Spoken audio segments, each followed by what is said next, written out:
നമസ്കാരം. CPMന്റെ ഗുണ്ടാ സംഘടനയായി CITU എന്ന തൊഴിലാളി സംഘടന മാറിയിരിക്കുകയാണ്. പണ്ടേ ഭരിക്കുന്ന പാർട്ടിയും സംഘടനയും എന്ത് കാണിച്ചാലും എന്ത് ചെയ്താലും ഒന്നും മിണ്ടാതെ അവരെ സംരക്ഷിച്ചുകൊണ്ട് നിൽക്കുന്ന സംഘടനയാണ് CPM.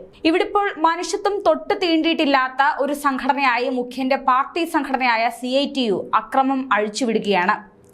BPCLന്റെ അമ്പലംകുളിലെ LPG ബോട്ട്ലിംഗ് പ്ലാന്റിൽ ഡ്രൈവർക്ക് ക്രൂരമർദ്ദനം, അതും 20 രൂപയ്ക്ക് വേണ്ടി. ഇറക്കുകൂലിയിൽ 20 രൂപ കുറഞ്ഞതിന് CITU തൊഴിലാളികളാണ് ഡ്രൈവറെ മർദ്ദിച്ച് അവശനാക്കിയിരിക്കുന്നത്. മർദ്ദനത്തിൽ CCTV ദൃശ്യങ്ങൾ പുറത്തു വന്നതോടെ CITU വെട്ടിലായി.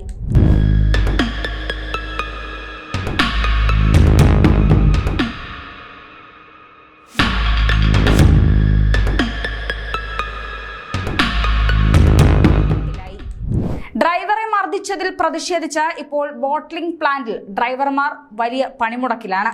ഇതോടെ 7 ജില്ലകളിലേക്കുള്ള 140-ലധികം ലോഡുകൾ മുടങ്ങിക്കിടക്കുന്നു. 200 ഡ്രൈവർമാർ പണിമുടക്കിൽ പങ്കെടുക്കുന്നുണ്ട്. ക്രൂരമായ മർദ്ദനമാണ് CITU ആ ഡ്രൈവർക്ക് നേരെ നടത്തിയത്. നിസ്സാരമായ വെറും 20 രൂപയ്ക്ക് വേണ്ടിയാണ് ഇത്തരത്തിൽ നടുറോഡിൽ ഗുരുതരമായ അക്രമം CITU അഴിച്ചുവിട്ടത്. CPM അക്രമം തന്നെയാണ് CITUവും കാണിച്ചുകൊണ്ടിരിക്കുന്നത്. തൊഴിലാളി സംഘടന എന്ന പേരിൽ ഗുണ്ടാപ്പണി നടത്തുന്ന CPM സഖാക്കന്മാരാണ് പാവപ്പെട്ട ഒരു ഡ്രൈവറിനെ ഇത്തരത്തിൽ ക്രൂരമായി മർദ്ദിച്ചിരിക്കുന്നത്. വയറ്റിൽ ചവിട്ടിയും മാരകമായി ഇടിച്ചും തൊഴിച്ചുമൊക്കെ അവശനാക്കിയാണ് അദ്ദേഹത്തെ പരിക്കേൽപ്പിച്ചത്. ഭരണം കയ്യിലുണ്ടെന്ന് കരുതി എന്തും കാണിക്കാനുള്ള അഹങ്കാരമാണ് ഇവർ മുഖമുദ്രയായി കൊണ്ടു നടക്കുന്നത്.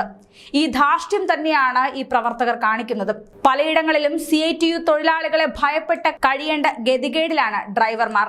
അവർ നിശ്ചയിക്കുന്ന കൂലി മാത്രമേ വാങ്ങാൻ പാടുള്ളൂ. അങ്ങനെ ഗുണ്ടാ സ്വഭാവമുള്ളവർ ഇവർക്കൊപ്പം ഏറെയുണ്ട്.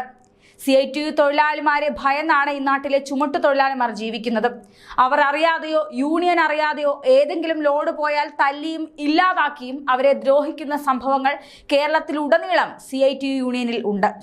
പാർട്ടി സംഘടനയെ ഗുണ്ടാപ്പണിയെടുക്കാൻ ഏൽപ്പിച്ചതുപോലെയാണ് ഇടത് സംഘടനയായ CITU.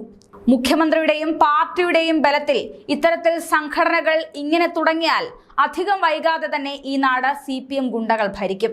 പോലീസിനെയും നിയമത്തെയും നോക്കുകുത്തിയാക്കിയാണ് യൂണിയൻ വെറും 20 രൂപയ്ക്ക് വേണ്ടി ഒരു ഡ്രൈവറെ തല്ലിച്ചതച്ചത്.